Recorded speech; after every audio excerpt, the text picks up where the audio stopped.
Your brain is not the same organ at night that it is during the day.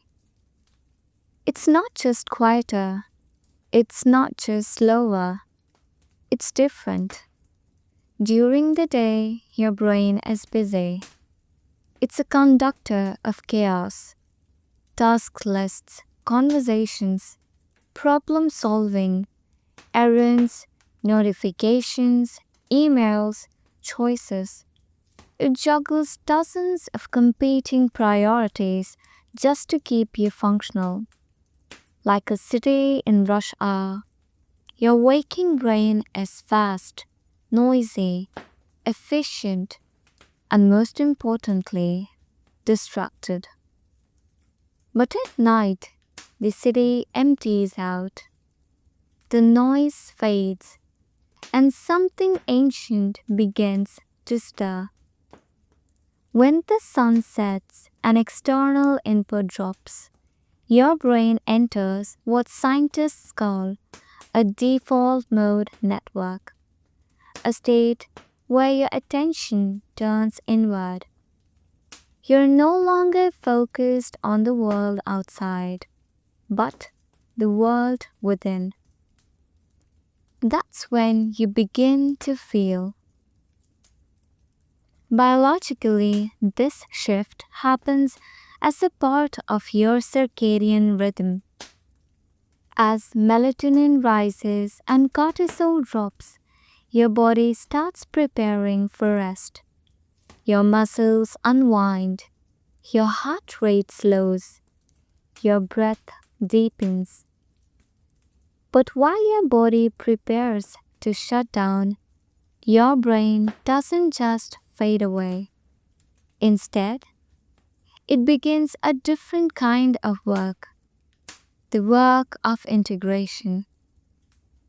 It starts shifting through the data of the day, reviewing experiences, tagging emotional memories, weighing decisions you made or didn't make, processing interactions, mistakes, and moments you barely noticed at the time.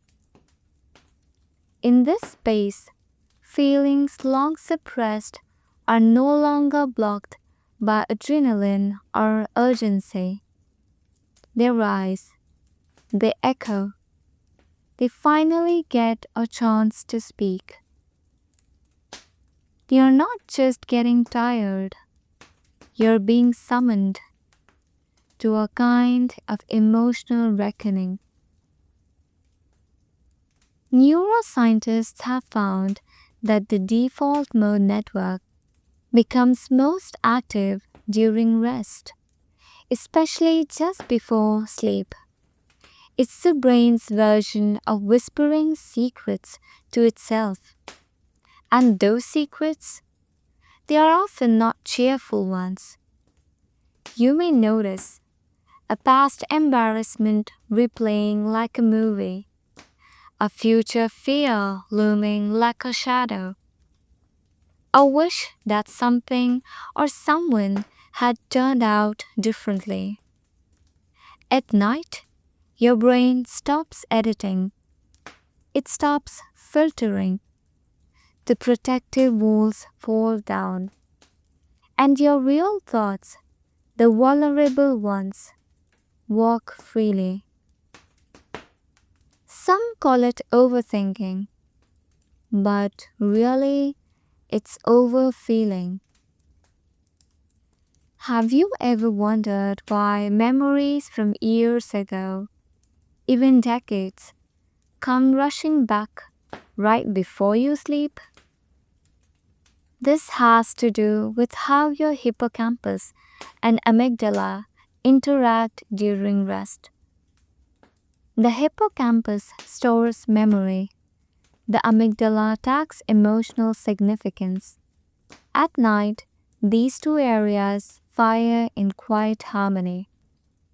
They are not just recalling facts, they are reliving feelings. That argument with your mother 10 years ago, that lost friendship. That day you let yourself down. They reappear not because you're stuck in the past, but because you finally have space to hear them. During the day, the world gives you armor, work, social masks, distractions. At night, the armor comes off, and what's underneath is often tender. Nighttime also highlights the ache of loneliness, not just the absence of people, but the absence of connection. This is partly because of how our ancestors lived. For most of human history, the dark was dangerous. We survived in groups, huddled close at night, sharing warmth and watch. To be alone in the dark once meant death. So the brain evolved to alert us to isolation. Even today, that wiring remains. When you lie awake in silence, that subtle fear of being alone, of being unseen, still flickers deep in your limbic system. That's why the darkness makes you crave a voice, a presence, a touch, even if it's just someone messaging back, even if it's just the whisper of a podcast. Your sadness isn't irrational, it's ancestral. But there's another reason nighttime sadness surfaces when you might not expect. You're mentally exhausted. Throughout the day, your brain makes hundreds of small decisions, many of them emotional micro adjustments. Should I smile here? Should I respond to that message? Should I act like that didn't bother me? You suppress 100 feelings to keep things smooth. You bite your tongue. You pretend to be okay. You perform normalcy. By nighttime, your willpower is depleted. The mask slips. You may find yourself crying for no clear reason, snapping at nothing, feeling a grief you can't name. But this isn't weakness, it's a release.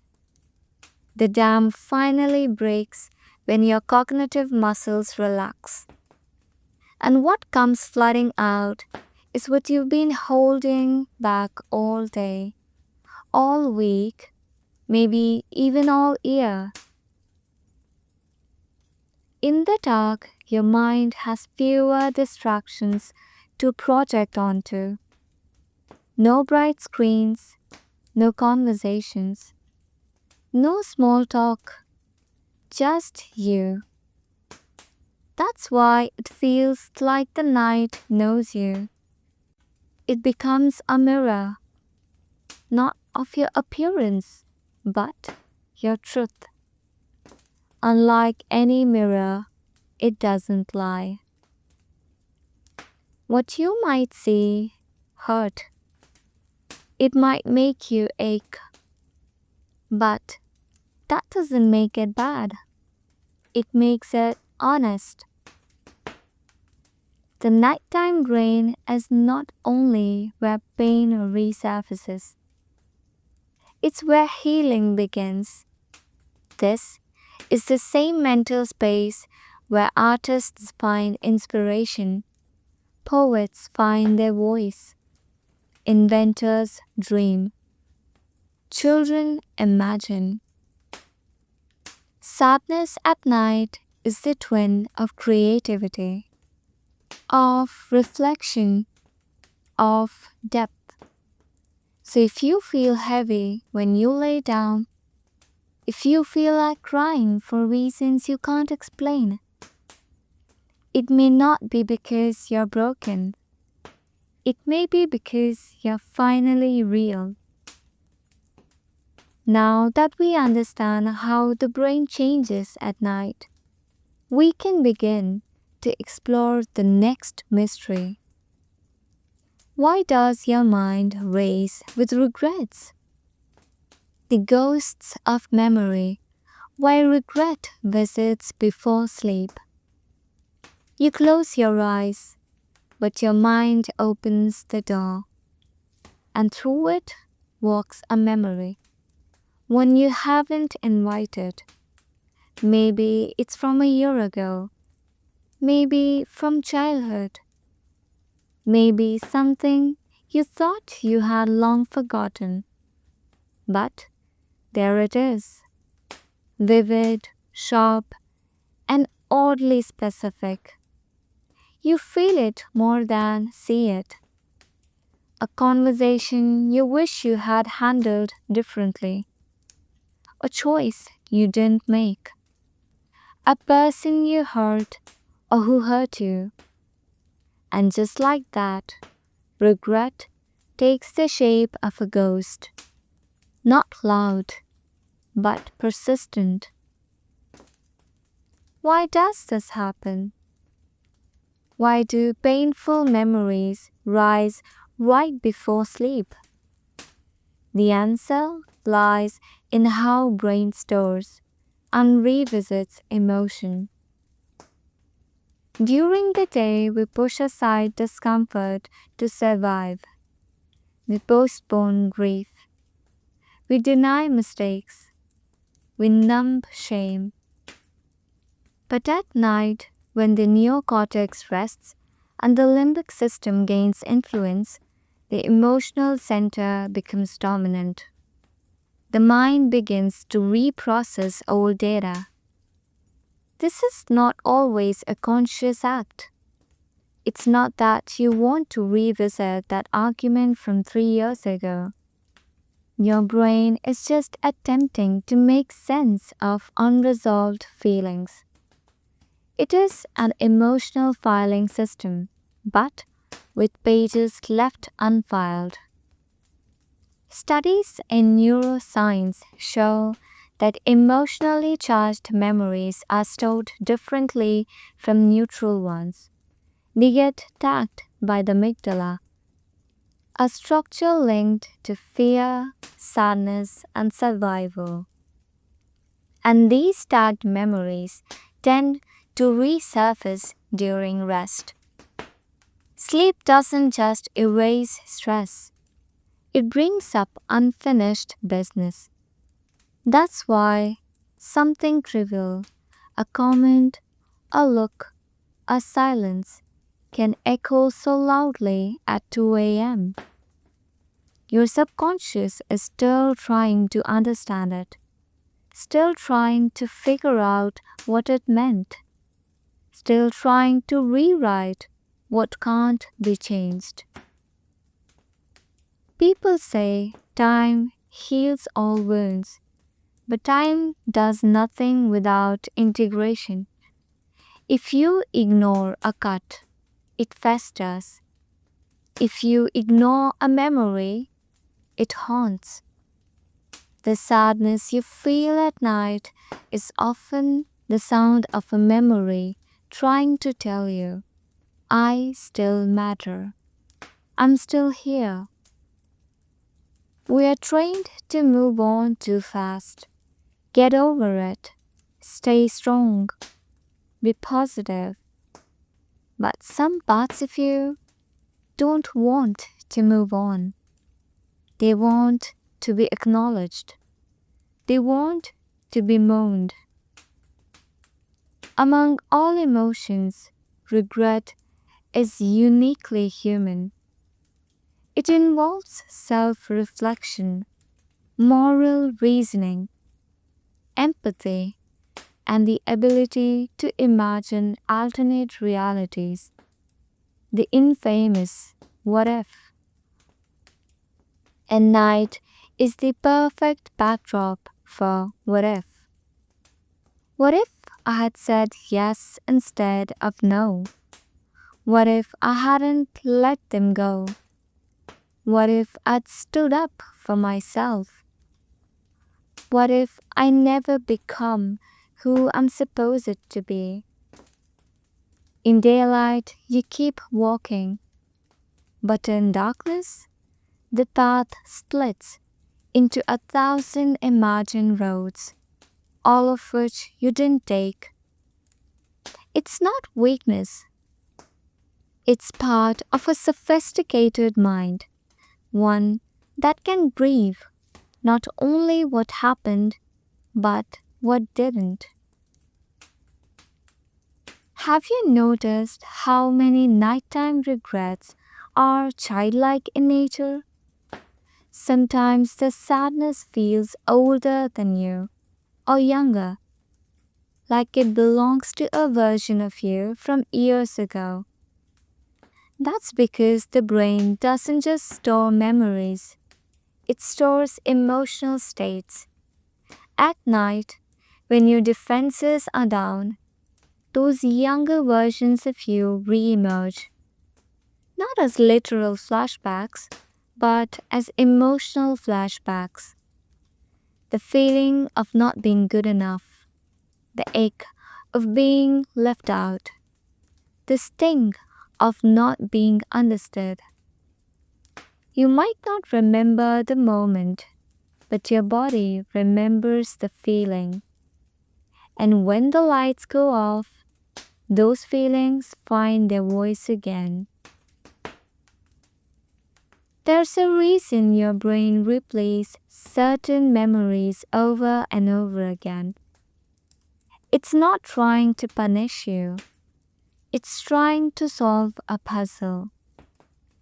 You relive that mistake not because you enjoy the pain, but because part of you is still looking for a better ending, still searching for a lesson, still hoping to extract meaning. But not all stories have clean resolutions, and not all pain teaches something. Some of it just exists, like background noise, like a scar you can't explain but can feel in the rain. Sadness at night often turns into shame. You don't just remember what happened, you begin to question yourself. Why did I do that? What's wrong with me? Why am I like this? The night is cruel in that way. It creates a feedback loop. A memory surfaces. You regret it. You blame yourself. You spiral into shame. And shame is not a productive emotion. It's sticky, heavy, paralyzing. It doesn't ask you to change. It asks you to hide. But hiding from regret only guarantees it will visit again and again and again. So, what can you do? How can you face these nighttime ghosts without drowning in them? Start by listening, not judging. When a regret surfaces, treat it like a visitor. You don't have to let it move in, but maybe let it speak. Ask, what are you trying to show me? What part of me is still hurting? What am I trying to forgive? Sometimes the memory isn't asking for analysis. It's asking for compassion. Not to be fixed, just to be held. And sometimes what you regret the most isn't the event. It's the fact that no one ever helped you process it. So now, here in the quiet, you finally get to do that. Here's something your nighttime sadness forgets. You're not the same person who made that mistake. You're not the same version who didn't speak up or who let themselves down. The fact that you're mourning it now means you've grown. You see it clearly because you've changed. And maybe, just maybe, that's the purpose of regret. Not to torment you, but to show you how far you've come. In the next chapter, we'll go deeper, not just into your past, but into your future. Because nighttime sadness isn't just about what happened, it's also about what might never happen. Missed dreams, unlived lives, the pressure of becoming. So now we ask, why does the night make you feel like you're running out of time? Wasting the clock. The fear of unlived potential. It's midnight, and suddenly you feel behind. Behind where you thought you'd be. Behind your peers. Behind the expectations you once had for yourself. You stare at the ceiling, heart heavy, mind racing. Not about what was, but about what hasn't been.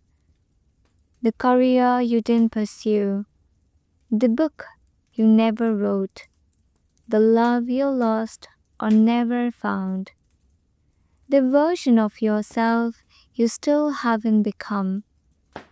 And in the dark, this fear grows teeth. It whispers, "You're wasting your life. You should have done more by now. You're running out of time." This is the fear of unlived potential, and the night is when it comes for you. Why does nighttime make you feel like you are in a race against time? Because darkness reminds us, subtly, silently, of mortality. Each day that ends is one you won't get back. And while the morning brings new beginnings, night forces you to look at everything you haven't done yet. That business you wanted to start, that place you wanted to travel, that person you were supposed to become.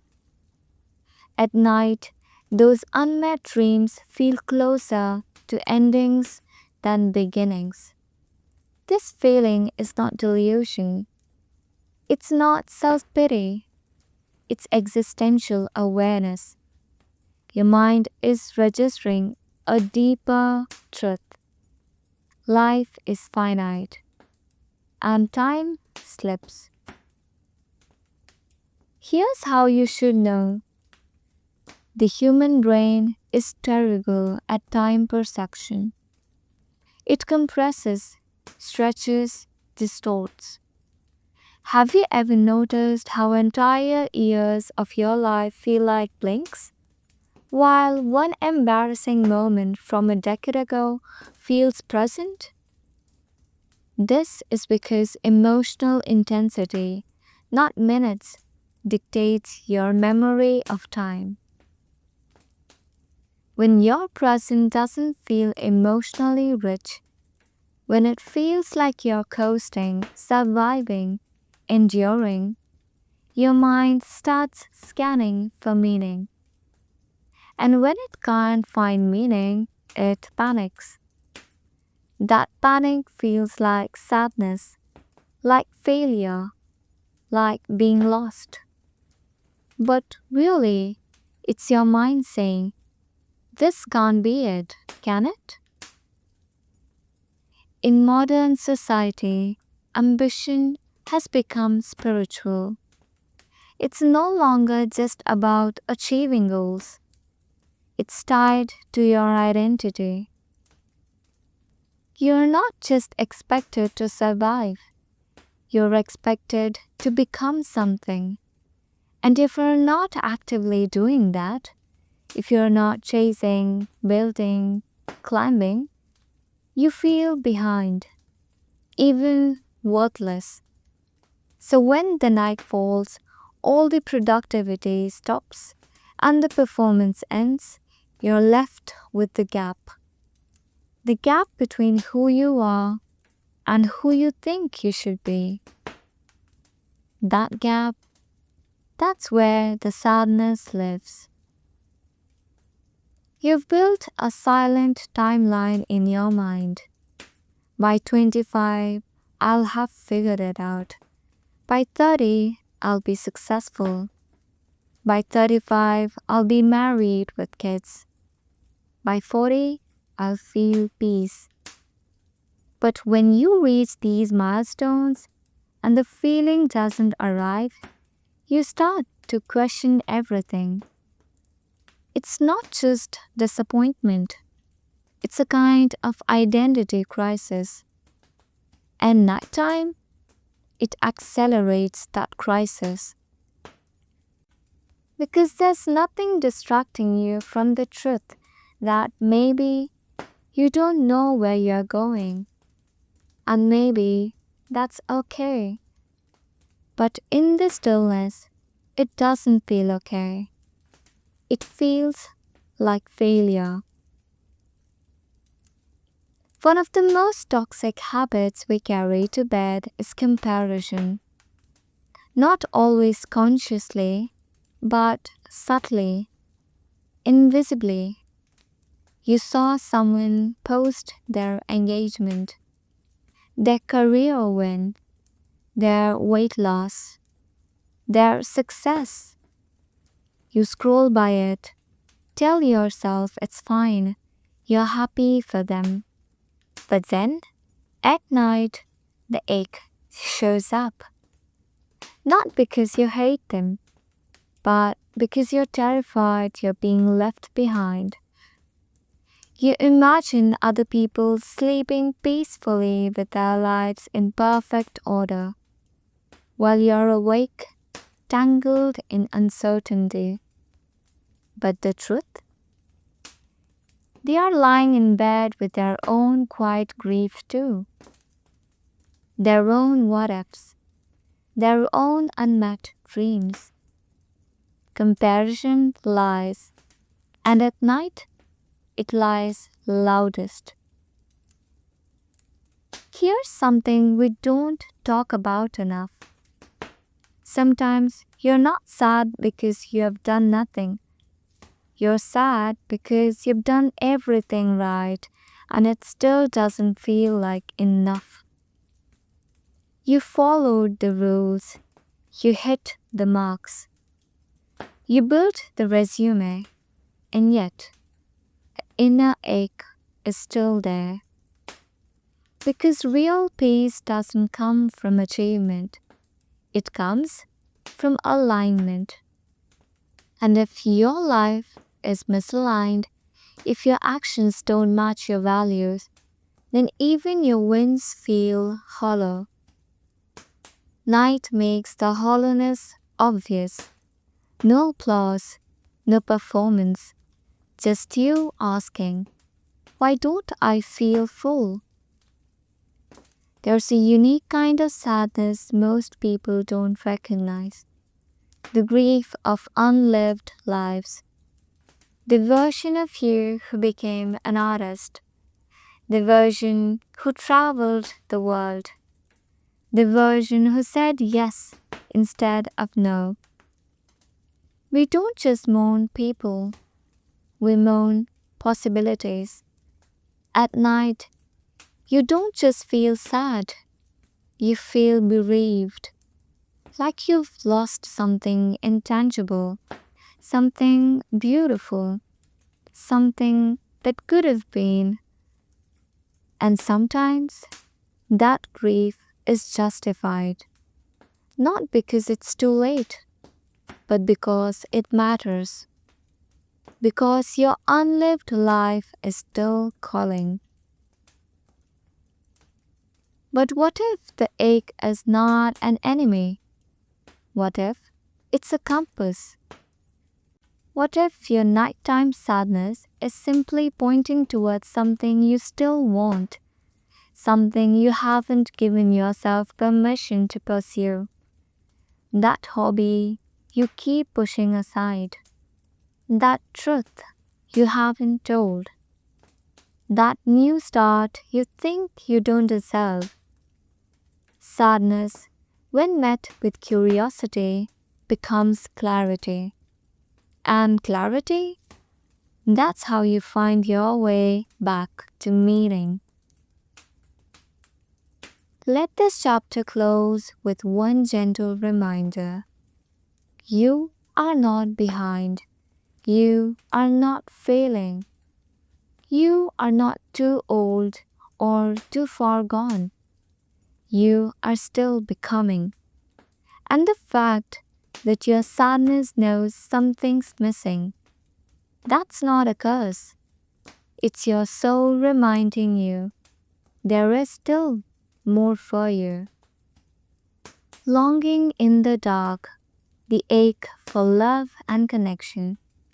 You're lying in the dark, wrapped in blankets, but something still feels missing.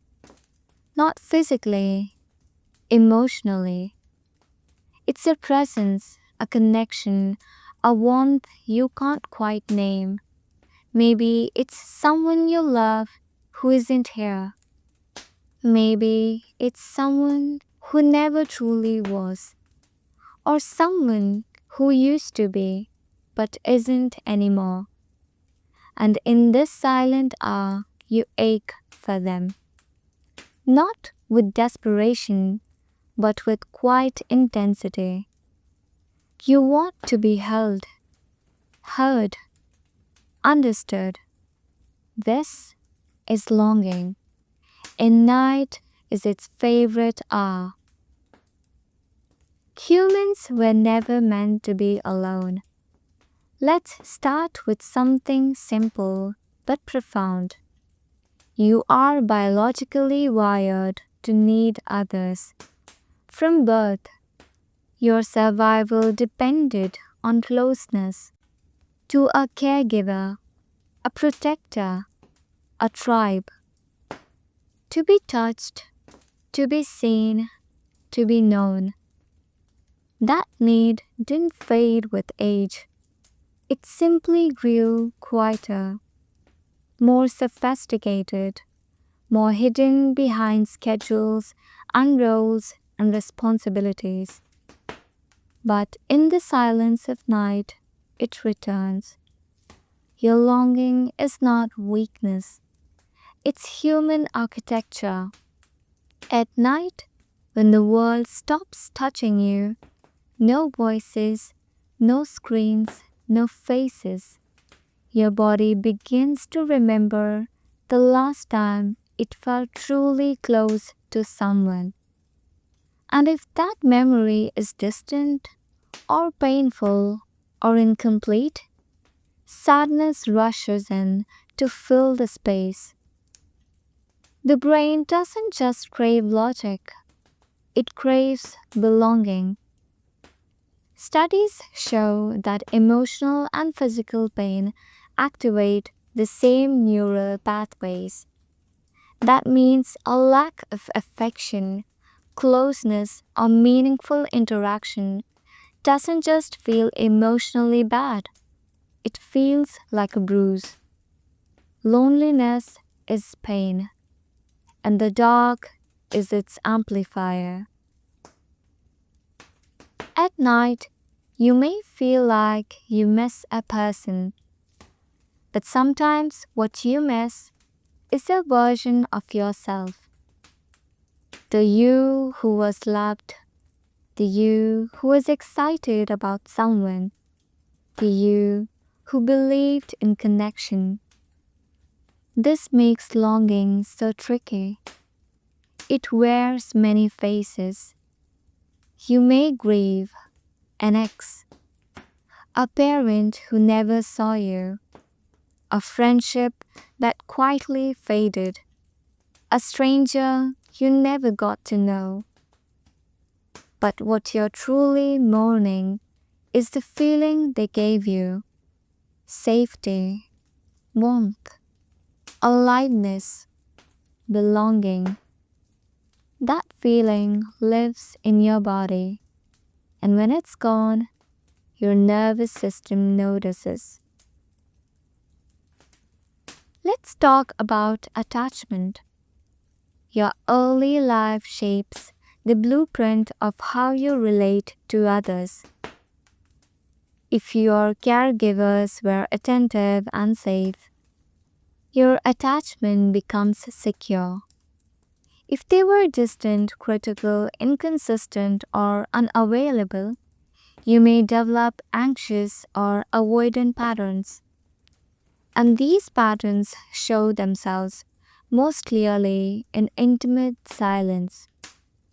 If you're anxiously attached, you might feel a deep craving for someone, anyone, to just hold you.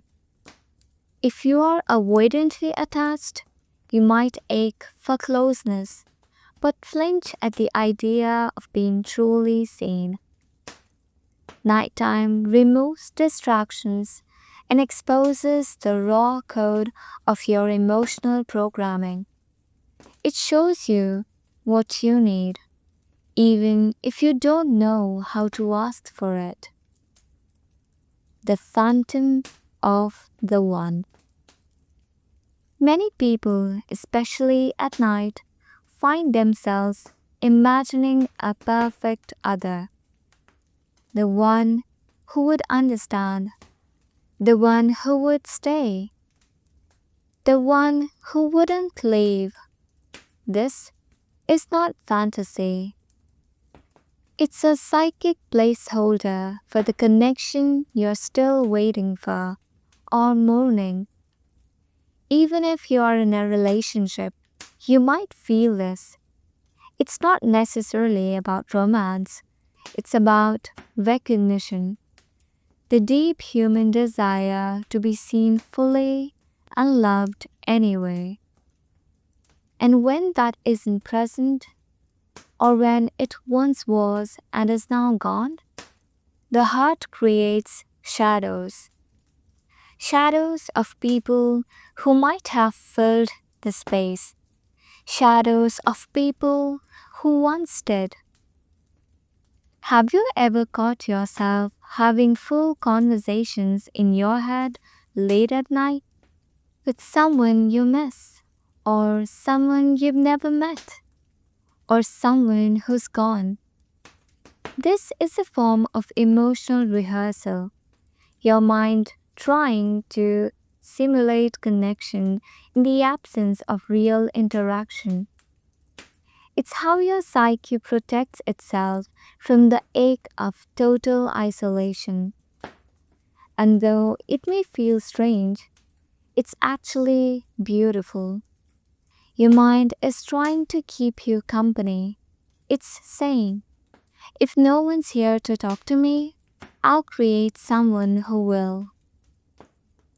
Many of our deepest sorrows come not from what was said, but from what wasn't.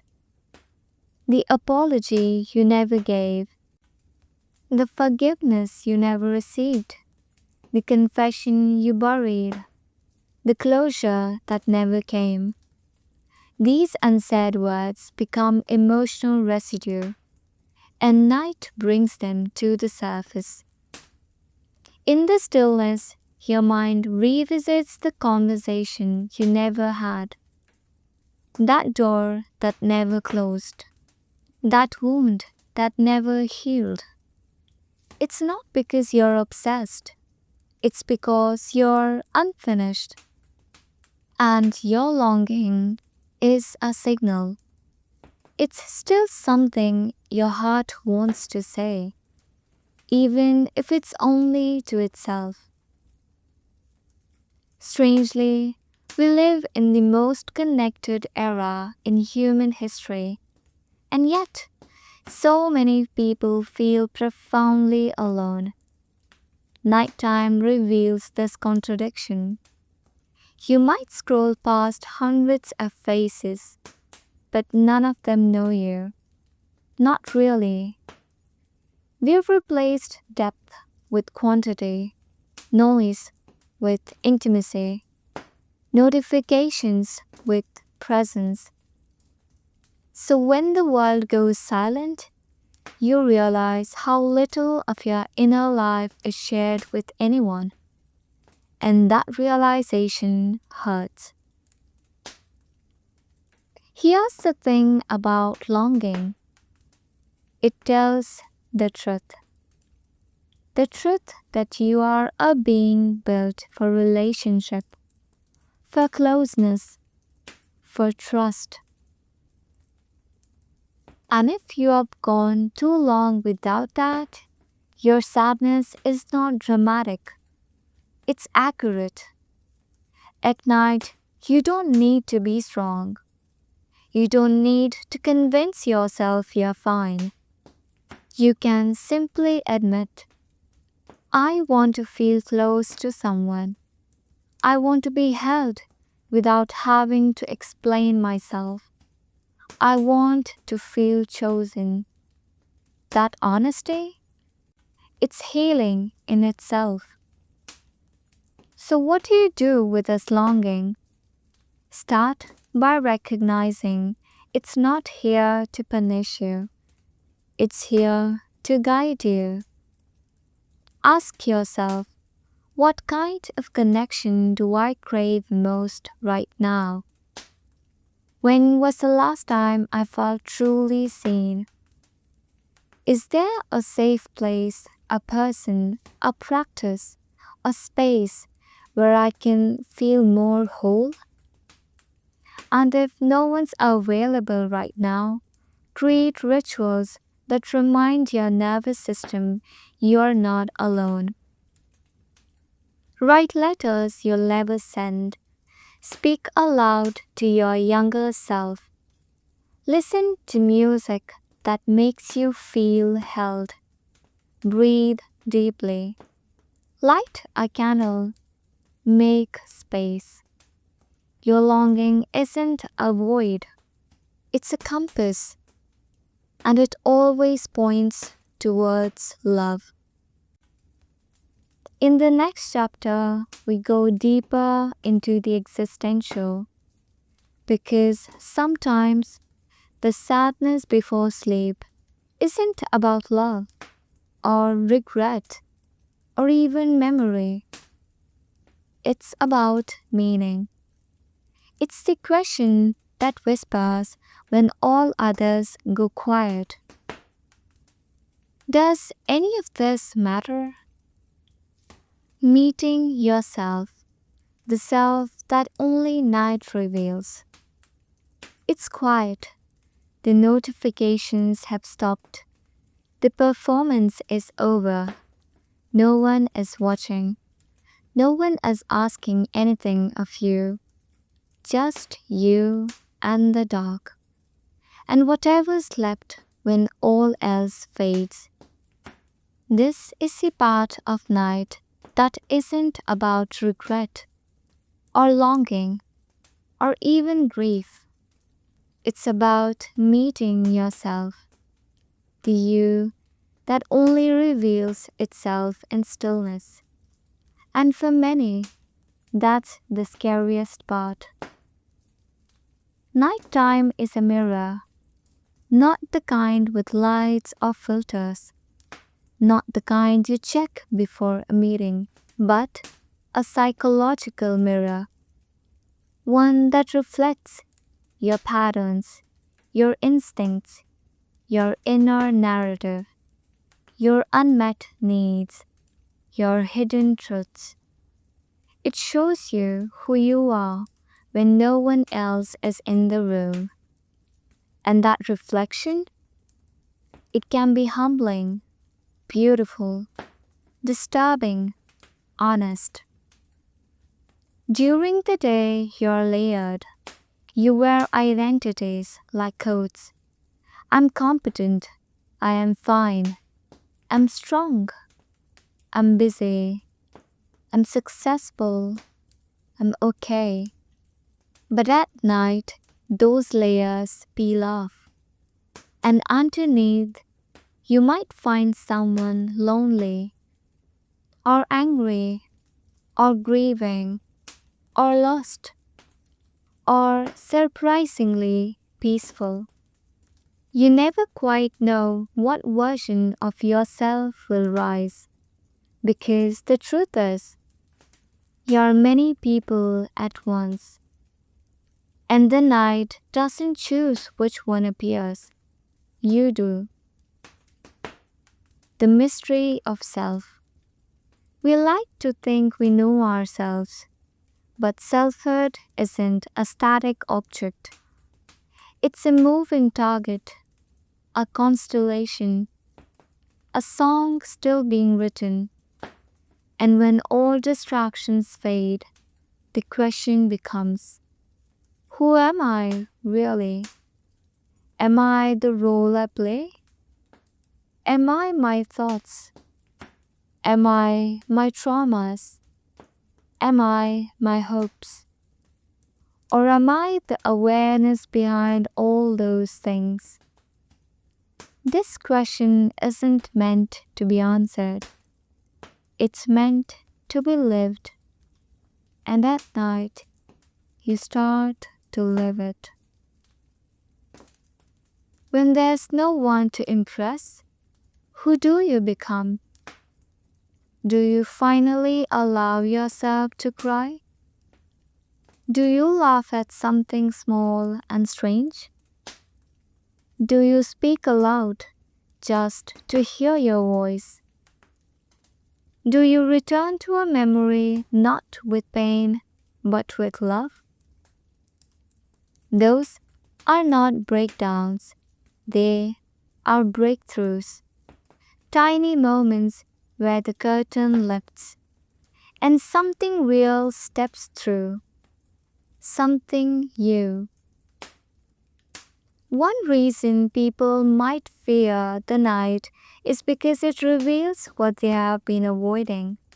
You might find a belief you've outgrown, a dream you still secretly carry, a truth you've been afraid to speak, a version of you that's quietly dying to be born.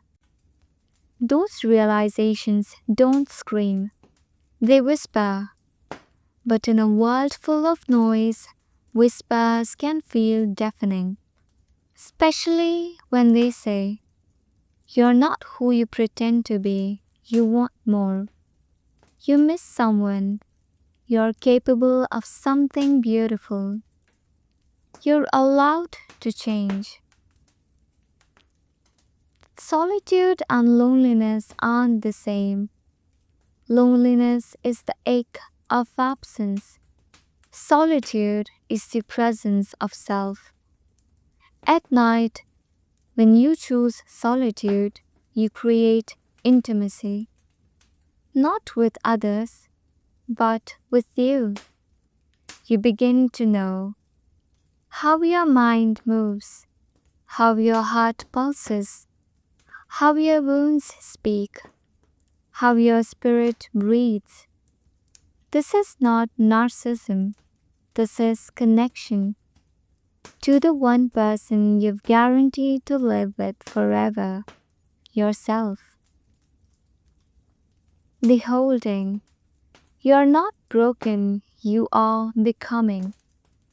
You've made it through the night, not by escaping it, not by solving it, but by moving with it. And now a quiet truth emerges, a whisper, gentle and clear. You are not broken. You are becoming. We are taught to fear sadness, to treat it as a sign that we have failed, that we are unstable, that something inside us needs to be fixed. But what if sadness isn't a malfunction, but a message? What if your sadness is saying, You've been carrying too much. Something inside you wants to change. You're ready to heal, even if you don't know how yet. You're longing for something real, something your soul remembers. That's not weakness, that's wisdom. Feeling is not drowning. Yes, sadness can feel like a wave, sudden, overwhelming, unpredictable. But emotions are not meant to drown you. They are meant to move through you. And when you create space, when you stop resisting, that wave softens. You don't have to fear your feelings. They are not enemies. They are evidence that you're alive. Fully, deeply, humanly alive. Even in your mess, even in your spiral, even when you don't feel okay, you're still whole. Not because you've figured everything out, but because you feel. Your ability to sit with sorrow without turning away is proof of your strength. Not the performative kind, the quiet kind, the kind that whispers, I can sit with this, I can hold this, and I don't need to hide from it anymore. Your sadness is not isolated, it's woven into a larger story, a lineage of humans who have cried under the same moon, who have questioned everything in the quiet hours, who have wrestled with love, longing, grief, and meaning. You are not alone. Even if your bed is empty, even if your heart feels hollow, somewhere right now, someone is lying awake, feeling what you feel. And that connection, it's invisible, but it's real. We are all stitched together by the ache of being human. There is no external solution to internal unrest. No perfect person, no perfect path, no secret answer.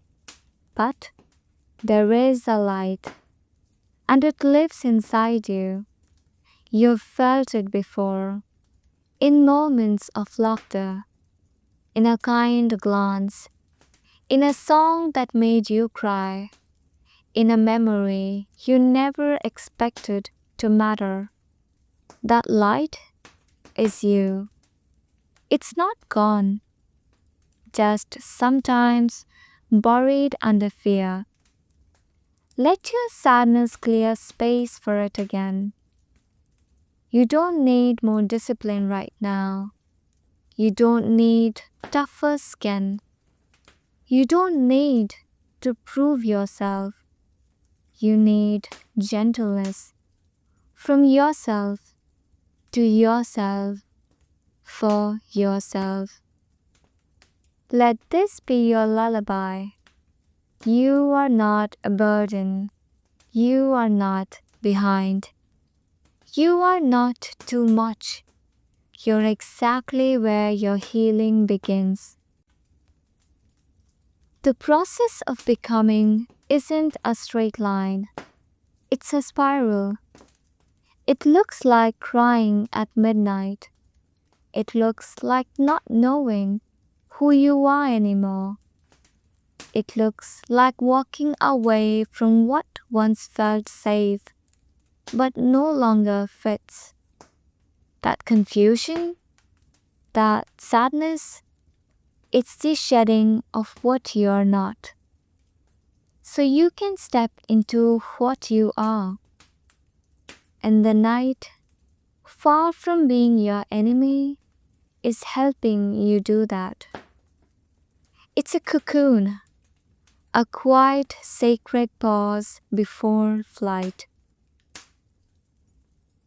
Maybe no one tucked you in as a child. Maybe no one asks you how you really feel. Maybe you don't have someone to call into right now. But you're not without love, because you, just as you are, can be the one who holds yourself. Wrap your arms around your own shoulders. Whisper kindness into your own heart. Speak aloud your truth, even if it trembles. This is not sad, it's sacred. Self-holding is how we begin again. Soon the sun will rise. The world will call for you again. There will be things to do, masks to wear, roles to step back into. But for now, in this quiet golden darkness, let yourself be nothing. No performance, no pressure, no productivity. Just breath and presence and being. Because that's enough. And you are enough. Let this be the sentence you carry into sleep. I'm allowed to feel this and still be whole. Say it again. I'm allowed to feel this and still be whole. Again. I'm allowed to feel this and still be whole. You are not broken. You are a human being, learning how to feel, learning how to soften, learning how to trust the dark. And somewhere deep inside, you are becoming light again. This has been Midnight Mind. Thank you for staying awake with me. Sleep well, dream softly, and remember, the night may feel heavy, but you don't have to carry it alone.